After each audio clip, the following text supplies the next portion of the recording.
অতীতের ভুল, ব্যর্থতা আর না পাওয়ার আফসোস করতে করতেই আমরা অনেক সময় বলে বসি, সেদিন যদি এমন করতাম তাহলে আজ জীবনটা অন্যরকম হতো। আবার ভবিষ্যতের চিন্তায় ভেঙে পড়ি, আগামীকাল কি হবে, পারবো তো? এই আফসোস আর দুশ্চিন্তার মাঝখানে দাঁড়িয়ে আমরা সবচেয়ে মূল্যবান জিনিসটা হারিয়ে ফেলি, আর তা হলো বর্তমান সময়। অথচ ইসলাম আমাদের শিখিয়েছে অতীতের জন্যে তওবা, ভবিষ্যতের জন্যে আল্লাহর উপর ভরসা, আর বর্তমানের জন্যে আমল। অতীত আর ফিরবে না, ভবিষ্যৎ নিশ্চিত নয়, কিন্তু এই মুহূর্তটা আল্লাহ আমাদের হাতে দিয়েছেন ভালো কিছু করার জন্যে।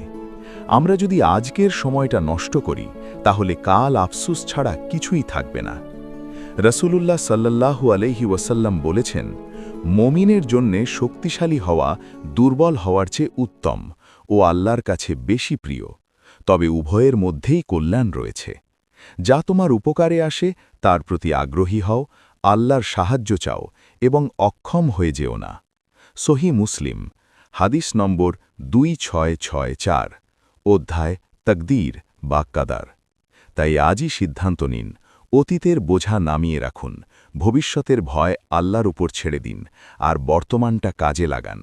কারণ যিনি আজ আপনাকে বাঁচিয়ে রেখেছেন তিনি আগামীকালেরও মালিক।